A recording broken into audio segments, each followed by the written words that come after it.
दोस्तों, लगातार आपका अपना चैनल टाइम्स एक्सप्रेस दिखा रहा है उपराष्ट्रपति पद के चुनाव के लिए अलग अलग राजनेता यानी अलग अलग सांसद, चाहे वो प्रधानमंत्री नरेंद्र मोदी हो, प्रियंका गांधी हो, राहुल गांधी हो, मल्लिकार्जुन खड़गे हो, सोनिया गांधी हो, सबने वोट कास्ट किया है। सबकी तस्वीरें लगातार दिखा रहे हैं, लेकिन एक तस्वीर ने बीजेपी को बेचैन किया। कौन सी बीजेपी? फिर याद रखिए, मोदी शाह वाली बीजेपी। मैं आरएसएस समर्थित सांसदों की बात नहीं कर रहा हूं, क्योंकि डर इसी बात को लगातार नरेंद्र मोदी को सता रहा था कि कहीं ऐसा ना हो क्रॉस वोटिंग हो जाए। ये क्रॉस वोटिंग वाला जिक्र मैं क्यों कर रहा हूं? क्योंकि आज की जो एक तस्वीर है उसने बेचैन किया है। इसी से बचते नजर आ रहे थे। लगातार अपने समर्थित सांसदों पर तो उन्हें भरोसा था, लेकिन दो तीन ऐसे नेता हैं बीजेपी के अंदर ही, उन पर नजर थी कि क्या वो खेल करने जा रहे हैं, क्या बने बनाए खेल को बिगाड़ने की कोशिश करेंगे, क्या वो साख जो लंबे समय तक सिर्फ हमने अपने नाम के साथ जोड़कर दिखाई थी, जबकि थी वो ईडी सीबीआई इनकम टैक्स वाले डर की, उसकी वजह से साख बनी थी, उसे धूमिल करने का काम किया जाएगा। और वो तस्वीर आ गई सामने। आज आपको दिखाऊंगा आरएसएस समर्थित सांसदों का नेतृत्व करने वाले बीजेपी में नितिन गडकरी कांग्रेस के एक दिग्गज नेता के साथ वोट कास्ट करने न केवल पहुंचे, बल्कि हंसते भी नजर आए। बस यही हंसी ठक से चुभी है नरेंद्र मोदी साहब को। कैसे, देखिएगा। नमस्कार, मैं हूं प्रज्वल गौतम और आप देख रहे हैं टाइम्स एक्सप्रेस। दरअसल दिक्कत नरेंद्र मोदी साहब को सिर्फ इस बात की नहीं थी कि उनके अपने सहयोगी उन्हें वोट कास्ट करेंगे नहीं करेंगे। उन्हें टीडीपी को लेकर था, लेकिन उसके बाद किसी भी राजनीतिक दल को इतने लेकर ज्यादा सीरियस नहीं थे, क्योंकि उनको मालूम था कि अगर ऐसा होगा भी तो बातें चीजें संभाल ली जाएंगी। पहले बीजू जनता दल और उसके बाद बीआरएस दोनों ने सरेंडर किया कि हम नहीं वोट कास्ट करेंगे। धुकधुकी बढ़ गई कि हमारे जब सहयोगी दल हमें हमारा साथ छोड़ेंगे तो यही तो दल थे जो हमें इस दलदल से बाहर निकालेंगे और सीपी राधाकृष्णन को उपराष्ट्रपति बनाकर मोदी और शाह दोनों की साख बचाएंगे। लेकिन इन सब के बीच डर एक और था, अपने खुद की पार्टी के सांसदों से भी। पहले वीडियो देखिए। इस वीडियो में हंसता मुस्कुराता चेहरा कितना परेशान कर रहा होगा, समझिए। ये नितिन गडकरी और मल्लिकार्जुन खड़गे दोनों एक साथ नजर आए, हंसते हुए नजर आए। कहीं से आपको किधर थोड़ा भी ये लग रहा है कि अलग अलग दल के नेता है? नहीं। ये देखिए, नितिन गडकरी के साथ मल्लिकार्जुन खड़गे और दोनों वोट कास्ट करने जा रहे हैं। देखिए आगे आगे बढ़ते हुए नितिन गडकरी कितने सहज भाव के साथ उनके हैं। क्या इतना सहज भाव, क्या इतनी हंसी मजाक क्या वो कभी अमित शाह के साथ या नरेंद्र मोदी के साथ करते नजर आए? नहीं। क्योंकि बीजेपी के अंदर खींची हुई एक लकीर जो खींची मोदी और शाह नहीं थी साल 2014 में, वो लकीर अब मिटने लगी है। और जो मिटती जा रही है तो उधर वाले गुट के कई सांसद इधर यानी नितिन गडकरी के साथ आ रहे हैं। ये समझ गए कि आरएसएस के हाथ में पूरा का पूरा ये जो कुनबा है बीजेपी का वो आ गया है। अब ऐसे में सिर्फ अपनी साख बचाने भर और सम्मान के साथ विदाई के लिए मोदी और शाह दोनों संघर्ष कर रहे हैं। अब नितिन गडकरी के साथ बहुत सारे सांसद आ चुके हैं। खबर यह है कि जो सीपी राधाकृष्णन है वो भी ज्यादा आश्वस्त नजर नहीं आ रहे कि वो उपराष्ट्रपति बन पाएंगे, क्योंकि नितिन गडकरी, मसला नितिन गडकरी का नहीं है। मसला ये नहीं है कि हार जीत वाला मसला सिर्फ यह है कि अगर सीपी राधाकृष्णन चुनाव जीतते हैं तो एक पलड़ा जो बहुत हल्का हो चुका है वो थोड़ा सा भारी और हो जाएगा, और वो पलड़ा है मोदी शाह का। और ये किसी भी कीमत पर ना आरएसएस चाहता है, ना नितिन गडकरी चाहते हैं, और ना ही उनका कोई गुट चाहता है। क्योंकि पिछले 10 साल जो इन्होंने किया दोनों ने मिलकर, वो यकीनन बीजेपी के इतिहास में दर्ज हो गया है।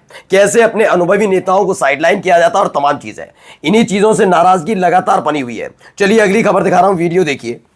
चेहरे पर जरा तनाव देखते चलिए। क्या मल्लिकार्जुन खड़गे के चेहरे पर आपको तनाव नजर आ रहा है?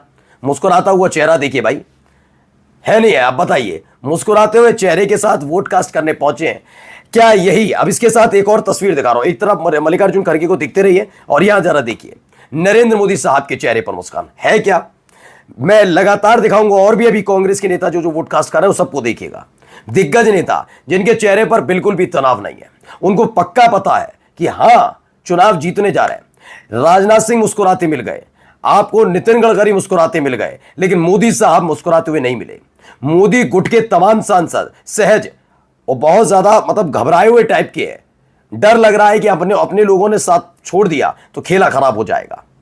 मैं बार बार बताऊं नहीं, अगर आप ये सोच रहे हैं सीपी राधाकृष्णन से अपनी साख जोड़ी है तो आप गलत है। नहीं, सीपी राधाकृष्णन की जीत सियासी जीवन दान दिलाएगी इस गुजरात वाली जोड़ी को, ये याद रखिएगा। इसीलिए क्योंकि अगर आज 9 तारीख है, जैसे ही चुनाव की परिणाम का ऐलान होगा उसके बाद ही 1 या 2 दिन के भीतर एक व्यक्ति को इस्तीफा देना होगा।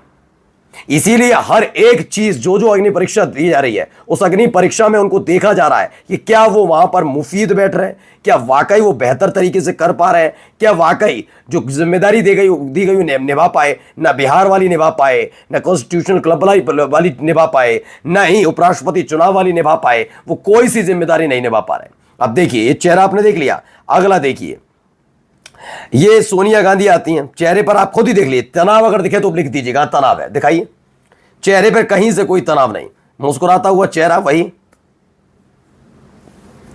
और सोनिया गांधी इस दौरान आती हैं और देखिए उधर निशिकांत दुबे खड़े हैं, निशिकांत दुबे उस साइड खड़े हुए हैं,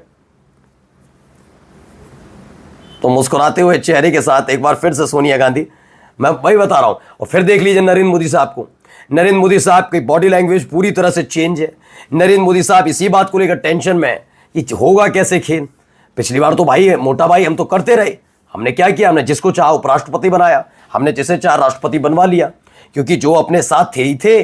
अगर हम कहीं कमजोर पड़ते नजर आए, वोट कम पड़ रहे हैं, तो कुछ नहीं करना, क्या करना है तो सही। ईडी भाई देखो जरा, तो जो विपक्षी पार्टी के उम्मीदवार को वोट कास्ट करने की सोच भी रहा था, वो भी उछल के आ जाता था। अब ये हो नहीं पा रहा इनसे, अब ये दिक्कत में बैठे हुए हैं। देखिए एक एक करके ये सारे तमाम चीजें निकलकर सामने आ रही है। अब एक और वीडियो जरा देखिए, तो इसमें भी आपको राहुल गांधी नजर आ रहे हैं, मतलब सब आश्वस्त नजर आ रहे हैं। ये मैं फिर बता रहा हूं, ये आंकड़ा लिख कर ले लीजिएगा, शाम को 5 बजे के बाद ये आंकड़ा आपके सामने आ जाएगा।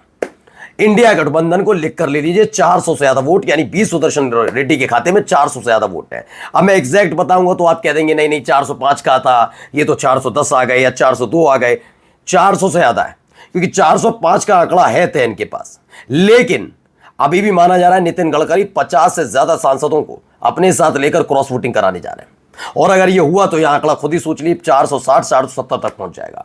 लेकिन फिलहाल जीत के लिए जितने चाहिए उससे 10-15 ज्यादा ही वोट का मैं केवल दावा करूंगा। वैसे तो 100 वोट ज्यादा मिलने जा रहे हैं, यानी 480 तक पहुंचने जा रहा है, चाहिए 386, लेकिन 480 तक यह आंकड़ा पहुंचेगा, ये क्लियर माना जा रहा है। 20 सुदर्शन रेड्डी उपराष्ट्रपति बनने जा रहे हैं, ये क्लियर हो चुका है।